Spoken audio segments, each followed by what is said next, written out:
안녕하십니까. 생명의 흐름입니다. 이번 주는 이번 장로 훈련의 마지막 메시지, 신성한 삼일성과 하나님의 왕국입니다. 이번 주 메시지를 정진석 형제님과 함께 교통을 나눠보려고 합니다. 네, 안녕하세요 형제님. 아멘. 안녕하세요 형제님. 네, 형제님 이번 메시지에 대해서 좀 간략한 교통을 부탁드리겠습니다. 아멘. 이번 마지막 메시지에서 사도행전의 또 중요한 두 가지 중점을 분명히 계시하심을 감사합니다. 아멘. 신약 성경 전체의 골격이 신성한 삼일성이듯이 사도행전의 구조도 신성한 삼일성입니다. 사도행전의 각 장은 하나님의 신약 경륜을 수행하기 위한 신성한 삼일성의 운행을 밝혀줍니다.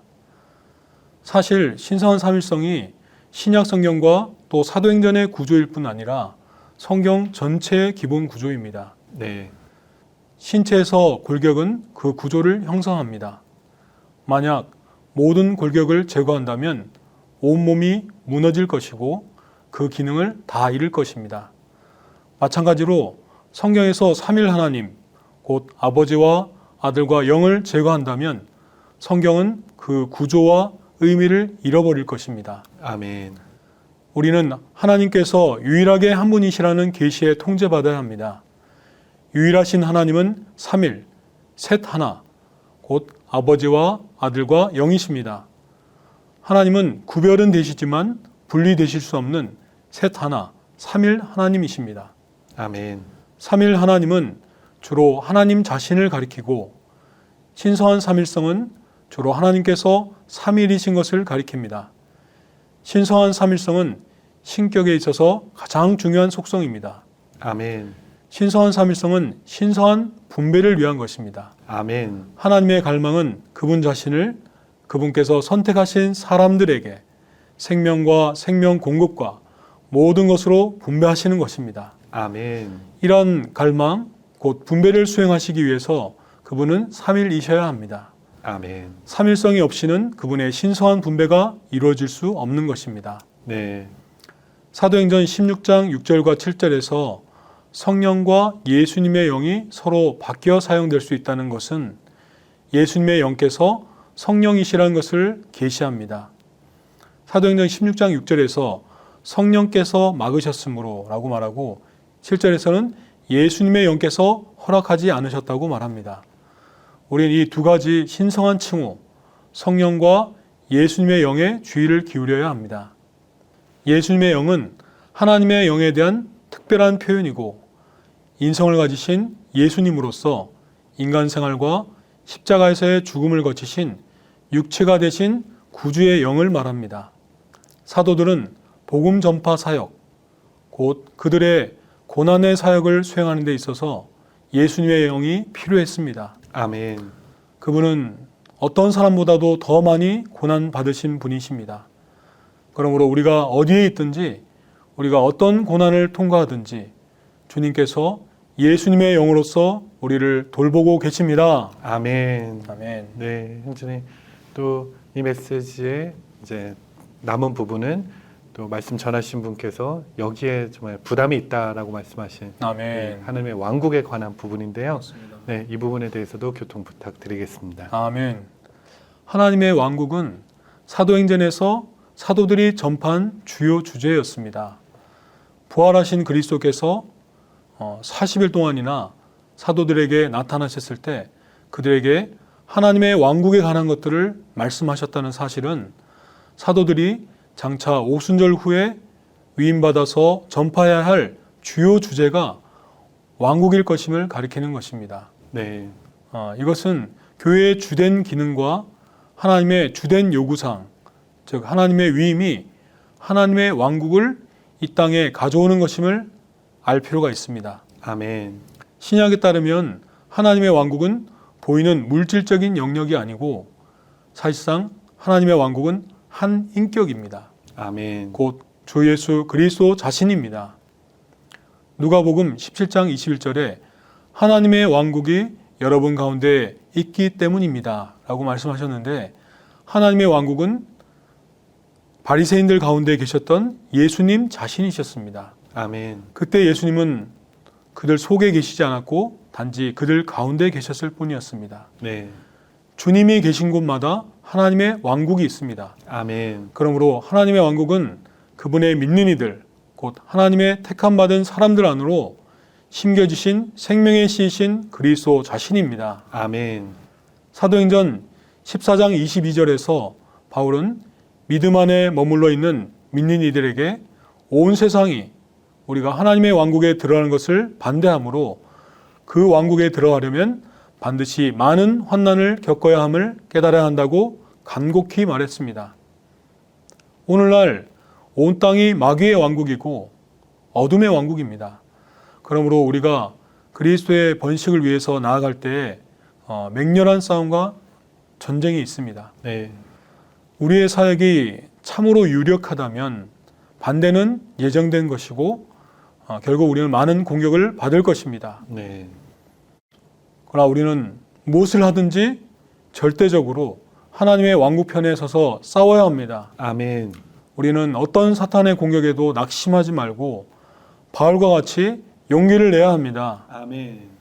마태복음 24장 14절에서 이 왕국 복음이 온 세상에 전파되어 모든 민족에게 증거가 될 것이며 그때야 끝이 올 것이라고 하셨습니다. 아멘. 이러한 구절이 반드시 이루어져야 합니다. 아멘. 계시록 6장에 복음을 상징하는 흰말이 가장 앞서고 있습니다. 왕국 복음이 온 땅에 전파되어야 합니다. 아멘.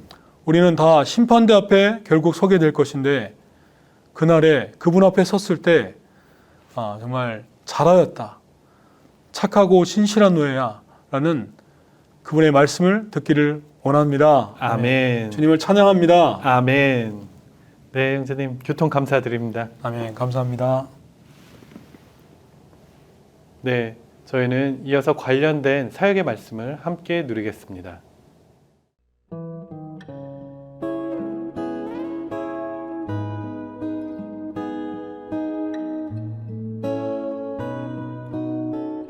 성경 66권의 계시 전체에 따르면 신격의 삼일성은 하나님의 분배를 위한 것입니다. 분명한 의도가 있으신 하나님의 갈망은 그분 자신을 그분께서 선택하신 사람들에게 생명과 생명 공급과 모든 것으로 분배하시는 것입니다. 이렇게 하시기 위해, 즉 이러한 분배를 수행하시기 위해 그분은 삼일이셔야 합니다. 삼일성이 없이는 그분의 신성한 분배가 이루어질 수 없습니다. 성경에서 신성한 삼일성이 처음 언급된 절은 신성한 분배를 가리키고 있습니다. 하나님은 장차 그분 자신을 사람 안으로 분배하시는 일을 하시기 위해 사람을 그분의 형상대로 그분의 모양에 따라 만드셨습니다. 창세기 1장 26절은 하나님께서 사람을 창조하시려고 할 때 사도행전 2장 23절에 있는 의결이라는 단어가 나타내듯이 신격의 회의가 있었음을 우리에게 보여줍니다. 그 회의에서 삼일 하나님은 이렇게 말씀하셨습니다. 우리가 우리의 형상대로 우리의 모양에 따라 사람을 만듭시다. 이것은 회의에서 하는 대화와 매우 흡사하게 들립니다. 하늘들과 땅을 창조하실 때에는 우리라는 단어가 언급된 회의나 대화가 없었습니다. 우리는 아버지와 아들과 영이신 신성한 삼일성을 가리킵니다. 이것은 성경 안에서 신성한 삼일성을 분명히 언급한 첫 번째 절입니다. 하나님의 경륜의 첫째와 둘째 단계의 일이 성취되었을 때 그분은 제자들에게 돌아오셔서 가서 모든 민족을 그분의 제자로 삼아 그들을 아버지와 아들과 성령의 이름 안으로 침례를 주라고 명령하셨습니다. 이것은 절대적으로 분배를 위한 것이었는데 그 이유는 그때 신성한 삼일성이 완전히 완성되었기 때문입니다. 요한복음 7장 39절에서는 신성한 삼일성의 마지막이신 분이 아직 계시지 않았고 아직 완성되지 않으셨습니다. 그러나 주님께서 죽고 부활하신 후에 신성한 삼일성이 완전히 완성되었고 하나님께 선택받은 사람들은 신성한 분배를 위해 침례를 받을 준비가 되었습니다.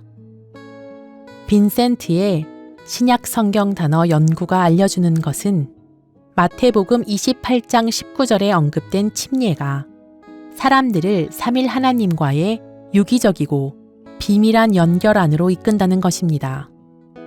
이것은 유기적인 연결입니다.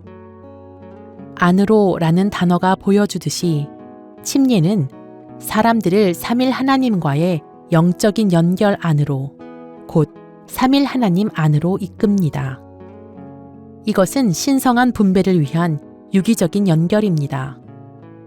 그러므로 우리가 신성한 삼일성과 관계된 성경 말씀이나 어구를 읽을 때 신성한 삼일성은 하나님의 신성한 분배를 위한 것임을 반드시 명심해야 합니다. 우리가 보았듯이 신성한 삼일성은 우리 하나님의 가장 높은 신성한 속성입니다. 삼일은 하나님의 위격에 대한 신학 연구에서 사용된 단어로서 삼일 하나님의 속성을 가리킵니다. 고린도후서 13장 14절의 은혜와 사랑과 교통이 삼일 하나님의 속성들이지만 우리 하나님의 최고의 속성은 신성한 삼일성입니다. 우리는 그분께서 구체적으로 그분의 삼일성을 분배하신다는 것을 알아야 합니다. 왜냐하면 그분의 삼일성이 그분의 사랑과 그분의 은혜와 그분의 교통과 그분의 거룩함과 그분의 모든 것을 포함하는 가장 높은 속성이기 때문입니다. 하나님의 경륜 안에서 먼저 아버지는 미리 아심으로써 아들 안에서 그 영과 함께 우리를 선택하시고 미리 정하셨습니다. 그 다음에 삼일 하나님은 아들의 신분으로 창조와 육체되심, 인간 생활, 십자가에 못 박히심, 부활과 승천 안에서 일하셨습니다. 오늘날 그분은 그 영으로서 거듭남과 거룩하게 됨과 변화와 같은 형상을 이룸과 영광스럽게 됨 안에서 더욱 섬세한 일을 하고 계십니다. 그분은 지금 우리 안에 그 영으로 사시면서 일상생활의 세세한 모든 일에서 우리를 인도하시고 안내하십니다. 신격의 삼일성에 대한 성경의 신성한 계시는 하나님께서 그분의 비밀하시고 놀라우신 삼일성 안에서 어떻게 그분 자신을 그분께서 선택하신 사람들 안으로 분배하시어 지금부터 영원까지 그분께 선택받고 구속받은 사람들이 과정을 거치신 삼일 하나님께 참여하고 체험하며 누릴 수 있는지를 우리가 이해하기 위한 것입니다. 본 내용은 미니스트리 다이제스트 2025년 봄 장로들과 책임 형제들을 위한 국제훈련 한마음 한뜻과 사도행전의 중대한 방면들 중에서 일부를 발췌한 것입니다.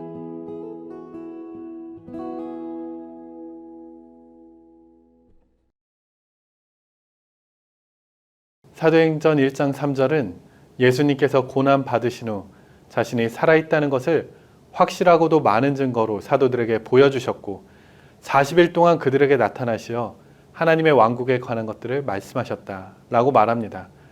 신약 성경 전체의 골격이 신성한 삼일성이듯이 사도행전의 구조도 신성한 삼일성입니다. 이 삼일성의 운행하심을 통해서 우리가 하나님의 왕국을 가장 가까운 곳에서부터 확산할 수 있는 그러한 이들이 되기를 원합니다. 그럼 저희는 다음 주에 다시 찾아뵙도록 하겠습니다. 감사합니다.